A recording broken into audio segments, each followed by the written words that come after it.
Today I want to talk about hope.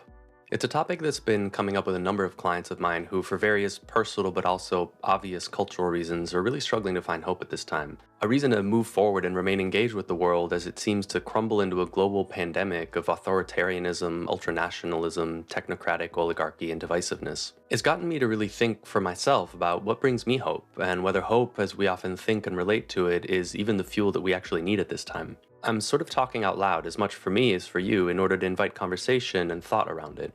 The Cambridge Dictionary defines hope as a feeling of expectation and desire for a certain thing to happen, or a feeling of trust. This definition supports the languaging we often use around it. Finding hope, having or not having hope. I don't know that I find this way of relating to hope helpful. It objectifies it into a solid thing we can find and have or not have. We do something similar with the word love. Love is a state to attain and mourn when absent. I fell in love, I fell out of love, rather than love as an attitude of care and kindness, a stance to take towards another person or people, a practice to exert ourselves in.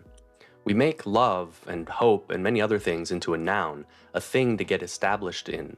I came home, I went to the bakery, I got hope, I lost hope. It's too binary, like a light switch that can either be turned on or off. Quite brittle if we're depending on external circumstances, such as the political mood of the moment or the unwavering validation and attention of a partner, to dictate whether or not we should have hope.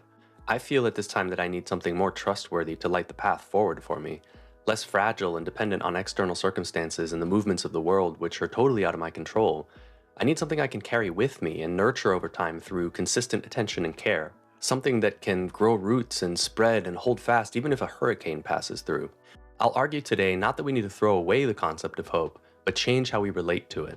I'll advocate for moving away from hope as a noun and towards hope as a verb, hope as a practice, a stance I take towards the reality of my life in order to make it more workable and inhabitable, an attitude and the behaviors that flow forth from that attitude. In this case, I hope in the same way that I vote, both of which incidentally involve acting in order to invest in a future outcome I wish to come to fruition, but actually have no guarantee of. In this way of contextualizing, hope becomes a choice to continue to engage in our present moment even if we don't know what our future circumstances will be, with the understanding that the way I engage in the moment changes the outcome. It's a little like Schrodinger's cat. We don't really know what the future will hold until we open or don't the box, except instead of one cat and one box, each choice we make becomes a box, and the sum total of boxes each person opens becomes the direction of our collective experience. We can choose to show up and stand up in our values, even if we have no guarantee of return. The paradox being that by standing up in ourselves, we promote the possibility of a return. This brings us right back into Sutra 112 of the Yoga Sutras, which I discussed in my last essay, Art and Authenticity. This is where, to me, hope and faith become very close siblings. Not blind faith, but the faith that knows that the path doesn't exist before I take a step. The path is made by taking a step. In the words of Spanish poet Antonio Machado, "Caminante, no hay camino. Se hace camino al andar." Walker, there is no path. The path is made by walking. I'm going to suggest that we change our relationship with hope so that instead of just following the yellow brick road, as Dorothy has advised, hoping it'll bring us where we want to go, we build the yellow brick road. One brick, one choice at a time, all together. There's no savior in this version of the story, no individual messiah, comforting as that story might be. We determine the direction of the path, like wildebeest moving in quiet coordination as they stampede into their futures. It's not the individual who will save us in this time, it's the plurality. That's why a show like Pluribus is blowing up right now. I think it taps into a deep yearning we have to reclaim a togetherness we lost somewhere along the way. The protagonist, Carol, is so distasteful to many of us because she's the embodiment of individuality. She refuses against all logic and circumstance and kindness to surrender the importance of her individual existence. To me, hope is also not the same as optimism, though I do find that the two are often conflated. I don't think this is a time in which we need to force ourselves to feel like the cup is half full. In many ways, the situation is very dire. It's not a time to naively believe that things are just going to work out for the best, that there's a larger compassionate intelligence at work, guiding us to a brighter future, waiting to swoop in.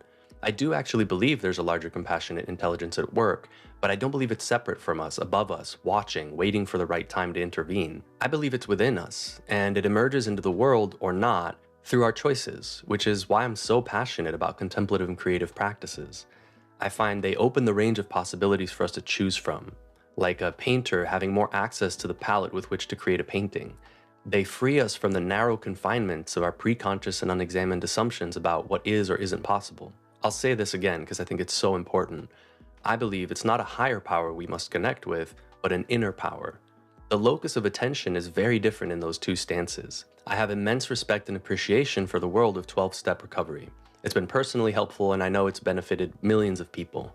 But a piece of language I could never get behind was surrendering myself to a higher power, someone floating above, out of reach, like a distant parent I had to get on my knees for. I don't want to surrender to a higher power.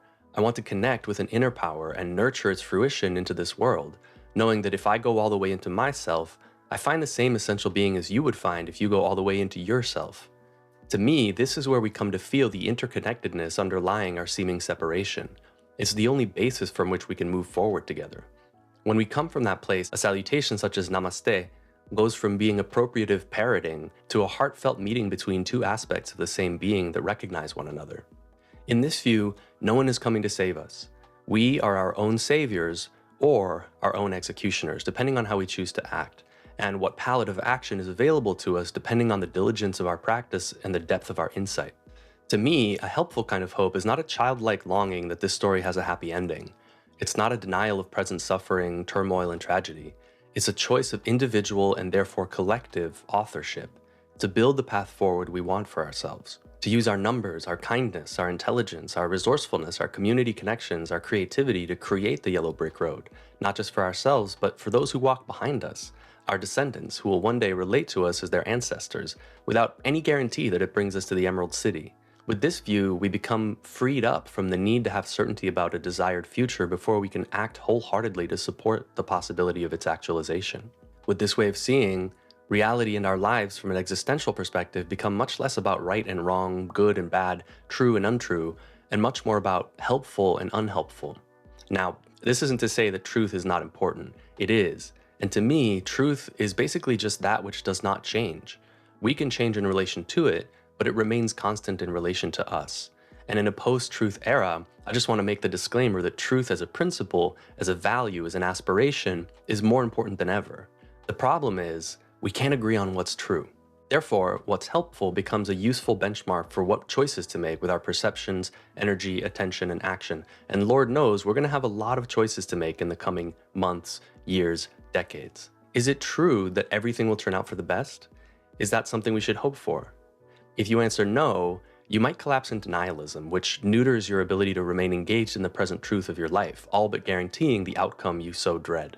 If you answer yes, you might find temporary motivation to remain engaged, but it's a kind of motivation that's very fragile, dependent on the movements of the world which you have no power to sway in order to energize your actions. In the view I'm articulating, the answer to this question kind of becomes irrelevant. Regardless of the outcome, I'm free to choose how to act now. It's curious also to look at how the part that asks that question, what will happen, what will the outcome be, is the part that makes hope a noun, which is to externalize it as an object or a state to attain, rather than a practice or a quality of being to cultivate and be in relationship with in our day-to-day life. When I choose to pursue hope as a noun, one path makes me happy, and every other path brings me some form of misery. The best outcome is getting what I want. If I'm a good boy, if I'm a good girl, if I'm a good child, I get a reward. It's what many of us grew up learning was true. And that's why I think so many people are feeling betrayed at this moment in time. We have been good children. We've worked harder and harder, maybe pursued more and more education, tried ceaselessly to take care of our bodies as they contend with the gargantuan inertia of sedentary contemporary life. We've recycled and composted diligently, we've voted, and we've tried to be conscious parents and good citizens. And yet, we find ourselves outpaced by inflation and the steady increase in the cost of consumer goods to the point where it feels like upward mobility has all but evaporated for the growing middle class, let alone those living in poverty, which, by the way, in 2025 was an annual income of $32,150 for a family of 4, which to anyone living anywhere near a cosmopolitan area is completely absurd. We struggle to buy groceries or pay our utility bills. A huge portion of the taxes we pay go toward funding wars we don't support, killing people we harbor no ill will against for the benefit of a small group with private interests who will never know about the impacts of their actions on our lives. We're having fewer children because we can't afford them. And when we do have them, they're increasingly diagnosed with mysteriously proliferating mental, cognitive, and relational issues. We're delaying marriage, the divorce rate of which is now 67%, while state-sanctioned armed militia murder citizens that are pinned to the ground by 6 other members of the armed militia for holding a phone in their hand to record what's happening. A According to Greenpeace, world leaders who attended the World Economic Forum, whose stated mission is improving the state of the world by engaging business, political, academic, and other leaders of society to shape global, regional, and industry agendas, flew into Davos in more than 700 private jets, generating an estimated 2,300 tons of CO2. For context, the average person on Earth emits about 5 tons of CO2 in a year, which means that the footprint of just private aviation to Davos is more or less equal to the annual footprint of 460 individuals. That's not even counting hotels, trains, cars, and public flights. So while most of us are trying to be mindful of not bringing the thermostat too high in our homes in order to save money and help the environment while still being able to stay warm, a small group of individuals is doing the equivalent of opening all the windows in the house during a snowstorm. I'm not saying this to dishearten you. All I'm doing is describing what I see happening before and around me. I'm saying this to accurately orient us to the magnitude and nature of the patterns we're experiencing and the systems we're embedded in. The point here is not that average people shouldn't recycle their cans of sparkling water or decrease their meat intake, given that the livestock industry contributes to a larger portion of greenhouse gas emissions than all transportation combined and is a leading contributor to deforestation, water scarcity, and biodiversity loss. My point is that an incredibly small group of people is having an unimaginably outsized impact on the world we're all then inhabiting, but you know this. If we look closely at the history of the situation, it's not so much that they've taken that power, as much as it seems that they've gradually lulled us into a hypnotic torpor that has rendered us liable to gradually let it slip from our hands into theirs. There is no external enemy. You are complicit. I am complicit. We are all complicit. Yes, at this point, the drug dealer has more power over the substance user, but it was choices made many points along the way that created the situation. And it sure as hell isn't going to be the drug dealer who's going to initiate the process of sobering up for the client. It needs to be us, not alone, but together. And it's so hard because we're exhausted, not just energetically, but morally. And because the cadence imposed on us by modern capitalism has made it incredibly difficult to even have the time and space to slow down and orient to how we should even begin to respond to what's happening. Everything I'm describing is profoundly injurious to our general motivation systems and our very senses of self and dignity. And hope as a noun is becoming increasingly inadequate as a remedy, even as we increasingly seem to turn towards it, like an alcoholic straining their tongue to taste a few drops of liquid relief when the bottle has run dry. And when that doesn't work, we numb out and disconnect just to get a semblance of rest when we can eke out the time to do so. Not only this, but our minds and nervous systems have access to more information about what's going on with humanity in 1 hour than our ancestors had access to in 3 generations. We're simply not biologically equipped to handle the volume and intensity of information coming our way. Our hard drive is overheating and straining just to remain functional under the load. How do we get out of this? How do we avoid this experience for our children? What can we do? How do we shift our relationship with hope or just motivation more generally so it's more likely to support us now, regardless of any imagined futures our mind might fantasize about, good or bad? Fundamentally, I feel there's a spectrum of ways in which we can make decisions that culminate on both ends in outcome-based decision-making or alignment-based decision-making. And that's a lot of what I want to talk about today. The first model of decision-making, outcome-based, is, I think, the most prevalent one in the world at this time. This model begins with the outcome in mind and seeks to organize present action in relation to that imagined endpoint. There's nothing wrong with outcome-based decision-making per se, just like there's nothing wrong with an individual cell. But when that cell begins to lose its ability to be in relationship with other cells around it, when it can't quite regulate, differentiate, and harmonize with its environment, it risks proliferating in a way that's out of balance with the greater body it's in, and we call that cancer. Growth is not the issue. Growth that is not in coordination with the body is the issue. The cell isn't evil, it's just that its drive to persist and multiply is no longer responsive to the needs of the whole. I'm sure we could find all sorts of areas in the human experience and in our lives and culture where this would apply. But in this case specifically, we'll apply it to outcome-based decision-making, which essentially says, I will act now in order to achieve or determine a certain outcome. This makes a lot of sense in theory, but this approach has several severe downsides as a decision-making model. Dorothy might never have set off on the journey along the yellow brick road had she required a guarantee of arriving at the Emerald City as a prerequisite for embarking on the journey in the first place. And yet, I see this decision-making model playing out everywhere. From the career choices people are making, oh, if I do this and that, then I will make money, gain power, comfort, security, stability, to dating apps where people aren't even able to see the person right in front of them and make room for the possibility of uncertainty and serendipity because they're so certain about what they think they want and need and are too busy trying to get it for themselves to allow the possibility of a real relationship to flourish. And I see it everywhere in between. Applied to hope, but also more generally in an existential way, outcome-based decision-making becomes flawed at best when it's tested against real life. Why? Because it makes one core assumption that is very difficult to back up. I know what is going to happen, and I can predict all of the factors that will determine the future. We are notoriously unskilled at knowing what the real problems worth addressing are, and when we do address a problem, the solution we come up with often generates 3 new problems in their wake. Outcome-based decision-making is very good for a school project or a fitness goal or a work deadline. We can concretely establish a time frame and more or less predict some of the factors that might impact the process. But when it comes to real life, or the movements of whole cultures or the economy or even our health, it gets speculative at best and wildly diluted at worst. Given the critical factor that we cannot actually know what will happen, outcome-based decision-making and its utility falls apart very quickly in real life, especially if we become dependent on certainty about a given outcome in order to give rise to proper motivation. I'll suggest instead that outcomes do not give rise to motivation. Proper motivation gives rise to the desired outcomes in a way that's infinitely more effective and ultimately way more effortless.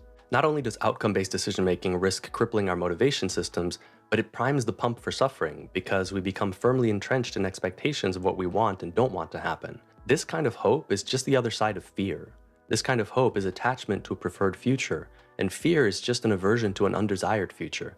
They're 2 sides of the same coin. But don't we need hope to pull us through this?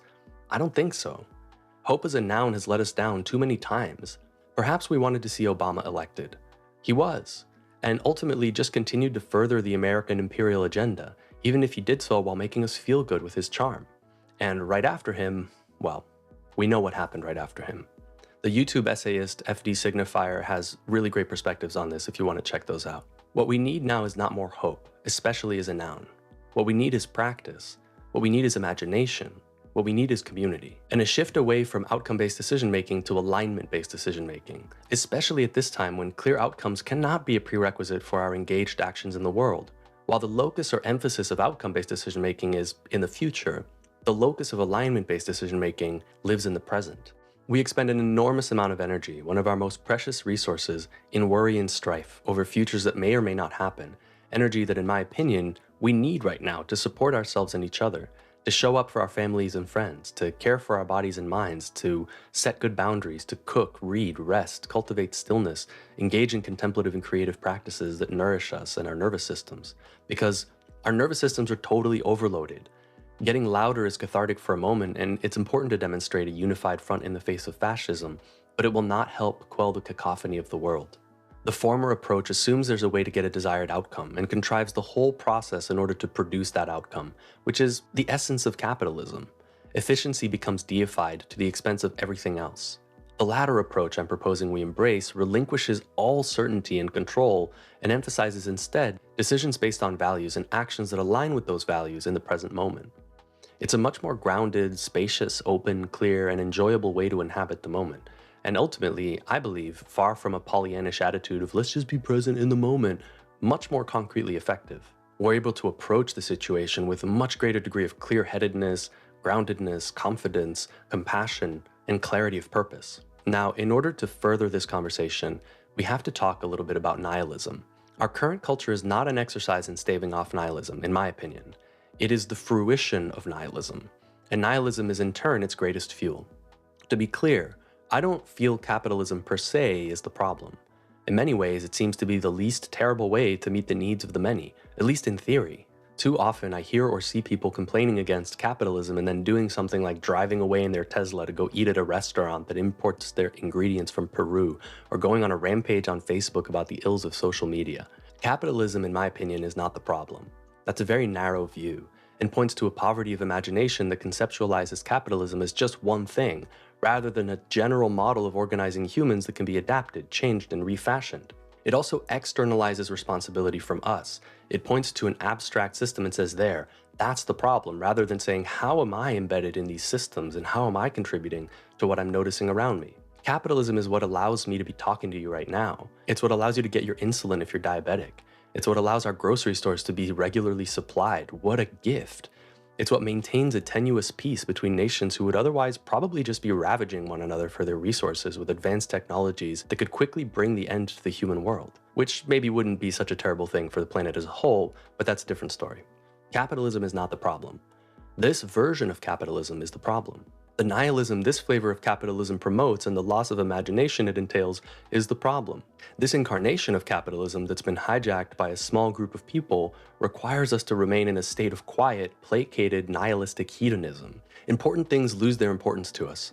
Color becomes gray. Motivation wanes and we yield to a quiet despair, like quiet quitting from our life, our one precious human life, our chance to make a difference. My 9-year-old son, who we practice strict boundaries with regarding his technology use, once said to me when I refused to allow him to play video games in the car and instead encouraged him to look out the window to count cars and take in our beautiful home city of Boston, "All I see is metal, plastic, and concrete." In my head, I thought, wow, dude, that's punk. But you're too young to be thinking like that. I said, interesting. That doesn't seem to be a problem with the city. That seems to be a problem with our way of seeing. And once we become immersed in the relentlessly forward-moving, VR-empowered capitalist paradigm we're living in, we lose our capacity to connect with the beauty and meaning of the world around us immediately in front of us. Time becomes monetized and begins to feel like a scarce resource. It becomes oppressive when we don't have enough of it and feels like a threat when we have too much of it, which is rarely, because creeping thoughts of the existential predicament we're in lurk just below the surface of our paper-thin distractions and threaten the fragile homeostasis of our well-being. Human worth becomes tied to productivity. We're treated as expendable and interchangeable, particularly in our work families. Nature is viewed as a resource to be extracted rather than our own precious flesh and home to be cared for, preserved, protected, nurtured. Work, one of the great and crucial pillars of human existence, becomes emptied of meaning, or rather, we're expected to dedicate our lives to the furthering of the meanings chosen by those who are paying us, those who own the means of production. We experience the erosion of our intrinsic worth, vitality, shared purpose, relational connection, and moral coherence. Eventually, it begins to feel like nothing matters beyond survival and status. It automatically pits us against one another in the gladiatorial arena of our culture, and leaves us depleted of the energy we would need to engage differently in the system. The moral and existential exhaustion we're all feeling as a people right now is well known in the healthcare profession. We call it burnout. It's characterized by emotional exhaustion and a nervous system that's chronically depleted, slower to recover and bounce back, gloomy, chronically fatigued. We lose perspective, we have difficulty thinking straight, and live in a mental fog we just begin to accept as the new normal. We slowly slip into the waters of depersonalization, dissociation, and cynicism to the point where we no longer even notice their presence. The people and systems around us begin to feel abstract, irritating, and adversarial, almost like our world is made of cardboard. Everything feels like a threat or a source of boredom, a potential battle that endangers our safety, or an irrelevant stimulus that our mind indexes as not important. Life becomes a series of procedural moments, boxes to check off a list rather than phenomenal, something to enjoy and experience and derive meaning and growth from, a medium to create beauty through. We find our sense of self-efficacy, the sense we can be successful in carrying out our tasks even in the face of opposition, begins to erode. We undergo a chronic exposure to suffering without proportional agency to change its causes, which leads us to develop learned helplessness, a feeling that no matter what we do, nothing's really going to change, so why do anything at all? We're also suffering from moral injury, knowing what is good and knowing what would be required for the good to be promoted while being structurally and contextually prevented from actualizing that, and forced to participate and become complicit in systems of harm that we want no part in just to live. Our held values and lived experience begin to drift apart. And what better way to fill that hole than the personalized dopaminergic super casino we carry in our pocket that we use under the illusion of anonymity, even though every bit of information is being stored in a server somewhere like Nevada, so 3 months down the line, the creators of that product can predict what to advertise to us, knowing it'll be likely we'll purchase it, for just one more sweet hit of relief, excitement, or comfort to assuage our distress. We live through and witness systems that prioritize productivity over human dignity and connection over and over again, every day. We just can't keep up with the pace we're subjected to and seek increasingly intense methods of numbing or artificially arousing ourselves, which often go hand in hand.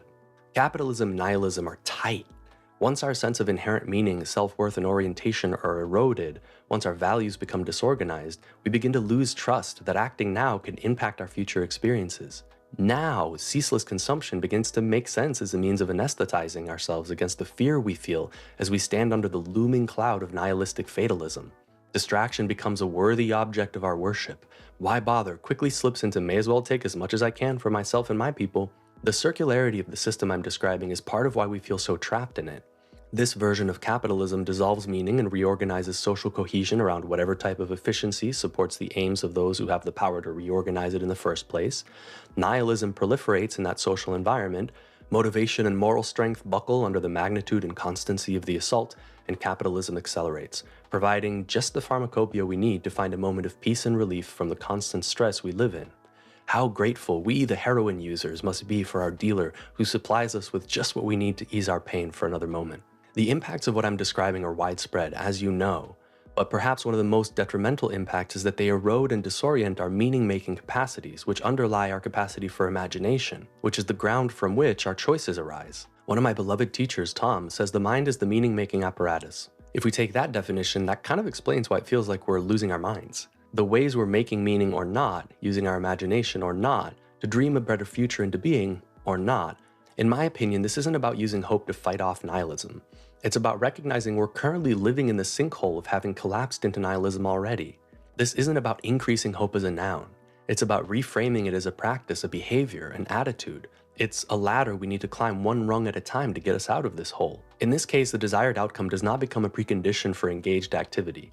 Engaged activity becomes a precondition for the desired outcome. I don't wait for kindness, compassion, order, sanity, and tolerance to arrive in my life in order to feel motivated to change myself, to clean up my shortcomings, to become more engaged, to get off the couch. I practice these qualities as a way of cleaning up. I think we've sort of been putting the cart before the horse in some ways. Part of this issue comes from one of capitalism's best friends, monoculture. The crisis we're in, I think, is not that we lack hope or purpose necessarily. It's that we're addicted to a singular, totalizing meaning in a world that no longer supports it. Don't think about what makes life, capital L, meaningful. Think about what makes your life meaningful and seek to actualize it. Also, don't think about what is my life's purpose, capital P. That's too much pressure. Recognize that you have many different purposes. Maybe there's people you love. Maybe you like to take care of your body. Maybe you want to make art. Maybe you want to become a good chef. You don't need to pick one life purpose to support you. You can have a constellation of different purposes that create a net that can hold us and bolster us in the face of what we're experiencing. Don't think about what values you wished existed in culture but don't. Clarify your own values and strive diligently, effortfully to bring them to your family, your neighbors, your clients, and the non-human beings you share the world with. Otherwise, it's too overwhelming. You're just one person. I'm just one person. None of us can dream into being the collective experience we want for ourselves. But if you dream your experience into being, if you dedicate yourself with diligence, clarity, and compassion to the cultivation of your particular plot of land, your life, your being, your character, the health and thriving of your relationships, you're doing the work that benefits the whole farm. We don't need you to save the world. We need you to take responsibility for yourself and save yourself, so that you can be steady and skillful enough to help those around you, so that we can meet in togetherness to face the many difficult moments we face and will continue to face. What we need is not more belief, not more false hope and false prophets and false initiatives. What we need is more skill in relating to uncertainty, plurality, and care, more skill in handling our own unruly emotional responses and unkempt minds. Hope as a verb moves us away from chasing windmills, pretending they're giants. We stop putting our faith in politicians we know are going to disappoint us and place it in ourselves and each other. Hope becomes a process of returning to a view that values the resilience of regionalism and the small plurality of actions engaged in simultaneously to sway the movements of culture. Miguel de Cervantes' novel, El ingenioso hidalgo Don Quixote de la Mancha, published over 400 years ago in 1605, has much to teach us today about morality and imagination. He tells the story of Alonso Quijano, who essentially gets lost in his imagination, loses his grip with reality, renames himself Don Quixote de la Mancha, declares himself a knight-errant, and rides out to revive honor, heroism, and justice in the world. In Don Quixote's world, windmills become giants, inns become castles, peasant girls become noble ladies, and mundane defeats of everyday life are reinterpreted as valiant trials of virtue. It's essentially a book asking what happens when an idealistic imagination collides with a disenchanted world. It can be pretty grim. And if we read it closely, it's actually a book about us, and it's just as applicable now as it was when de Cervantes wrote it. Nowadays, Don Quixote would quickly end up in an inpatient unit, medically sedated and labeled with some kind of diagnosis. But this story offers a profound allegory for sanity and morality that we could all learn from. Who's crazier? Don Quixote, who believes windmills are giants but seeks to spread goodness in the world? Or the people who know that windmills are windmills, but have long forsaken even the idea of courage, meaning, and imagination? The reality Don Quixote lives in is not the shared reality that most of us partake in, but the effort he exerts in engaging in that reality is far greater than those of us who are participating in the shared reality. Don Quixote is an absurd, tragic figure, but he's somehow more ethical, more courageous, more devoted to care than most of the sane people he meets. Unfortunately, in the end, Don Quixote gets defeated by the disenchanted world and he goes back to his home to die peacefully and quietly after surrendering his dreams of knighthood. De Cervantes shares the insight that a world without shared imagination may be realistic, but it may also be morally impoverished and a breeding ground for nihilism and its four horsemen: hedonism, individualism, boredom, and cynicism. We're not in a crisis of hope. We're in a crisis of poor systems, obviously, but more to the point, a crisis of imagination, because all of the systems we've built have been imagined first. They began internally and became manifest outwardly. We are now living out our own imagination. We cannot enter a future we wish to be different with the same mental models that got us to this point. Freedom, in this case, is not the American ideal of being able to do whatever we want, whenever we want it, regardless of the impact on the planet and the people around us. Freedom, in this case, comes from our capacity to adopt, reshape, and release the views we hold over time, refining and evolving them so that they can give birth to increasingly compassionate, wise, and skillful actions in the world, ways of increasingly being skillful at being ourselves. We tend to objectify the collective as an entity, but there is no collective as an entity, just like maybe there's no self as an entity. We are the collective. A snowstorm is not a snowstorm. It's a collection of snowflakes dancing together. Its direction is not determined by itself. It's determined by the movements of its constituent components. The view I'm articulating lays out a path which becomes much less about real and unreal, and much more about helpful and unhelpful ways of seeing and relating to ourselves and others. If my view of hope helps me face the reality of this moment, if it motivates me on this day to live a fuller, richer, more courageous and engaged life, to be resilient in the face of hardship, then that's a view of hope I must hold on to. On the other hand, if my view of hope brings me heartache, disappointment, fear, anxiety, reactivity, depression, then it's a hindrance, and I should consider abandoning it at some point. Its theoretical ontological value can never outweigh its practical value. Incredible things become possible when we deepen our capacity to loosen the mental models we hold onto so tightly, particularly self-referential and self-preserving fixations. We find a quality of ease, delight, and vitality that is less dependent on the state of the so-called outer world. We find that kindness, compassion, and moral actions begin to flow forth from us in a way that is spontaneous and responsive, not repressive and dogmatic. We begin to act out a felt sense of interdependence. We feel that another person's joy is our joy, because we begin to feel like another being, and not just human beings, but all forms of sentient life, are actually just different cells or limbs of a shared body. And somehow as we experience this, it makes us more skilled at being ourselves, an individuated self. In this frame, it becomes morally and practically unconscionable to engage in any activity that knowingly harms another, and it shows us a path towards gradually disentangling ourselves from the unconscious ways we have caused harm and continue to unintentionally cause harm.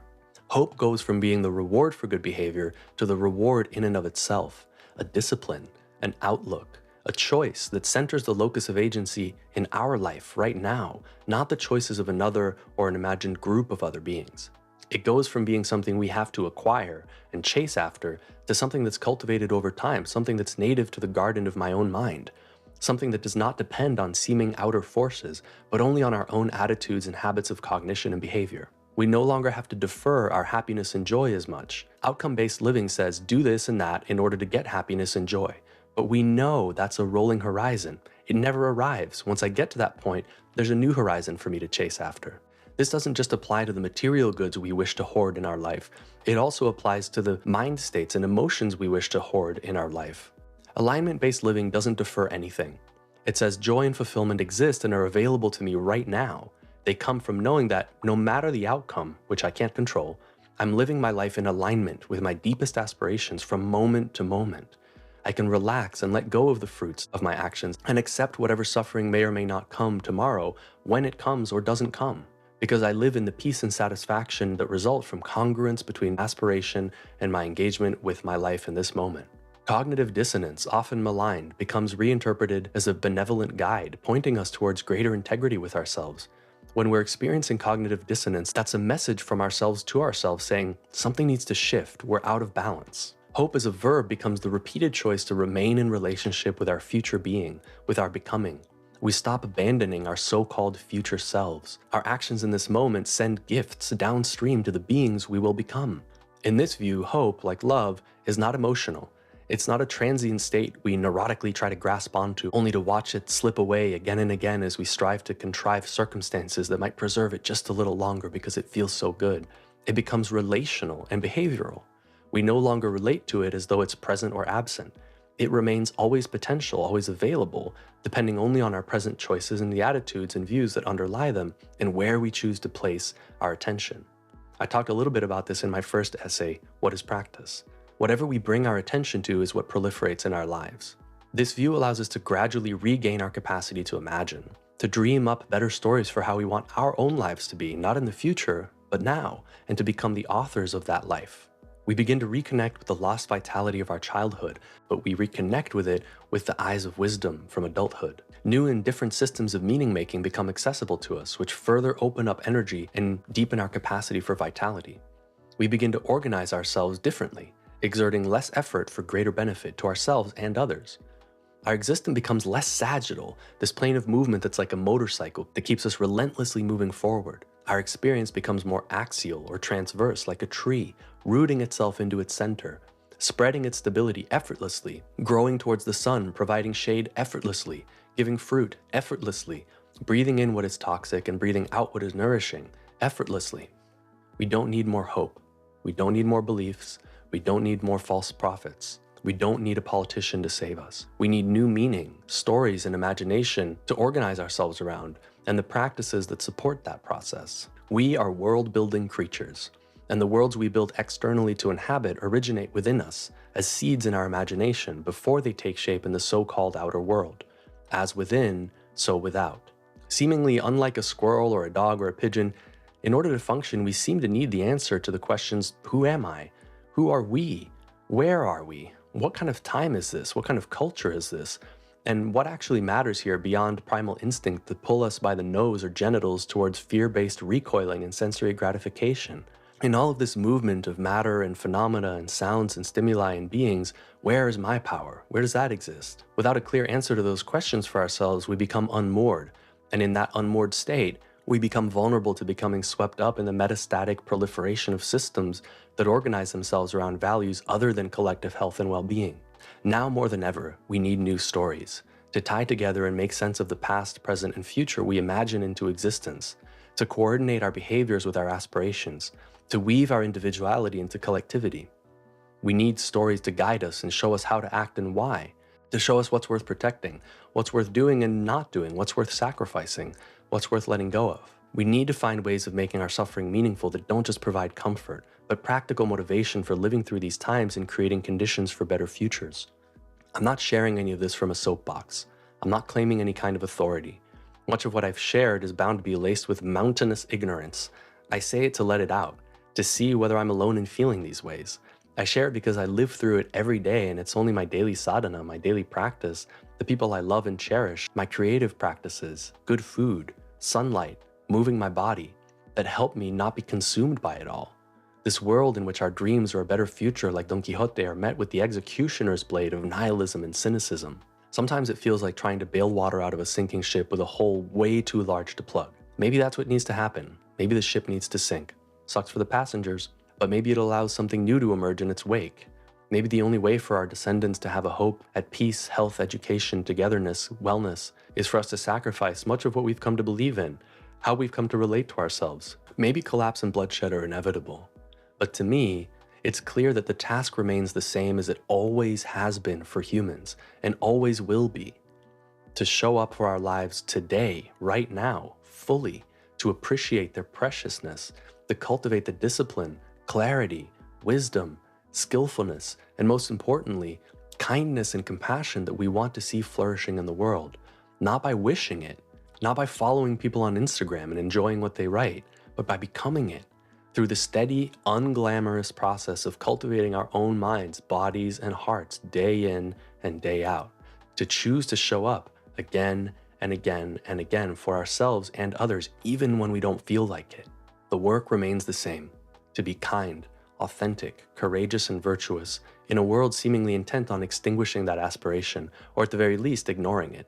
Yes, we need new stories, new ways of seeing, new ways of imagining, but most importantly, to underlie all of this, new ways of relating to one another, which can only come from the ways in which we relate to ourselves, as within, so without. Ways that organize less around transactionality and what we can get from each other, extract from each other, and more around what we can give to each other, the experiences we can share together. I reject hope as a noun, a prize to be chased, a future to be begged for from false messiahs or ideas that excite us for a moment but then disappoint us.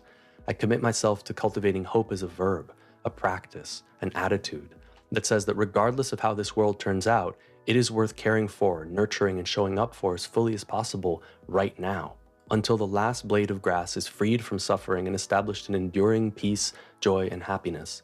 May we all strive together to bring into being the world we dream of. May we recognize our power to author the story we want ourselves to live through.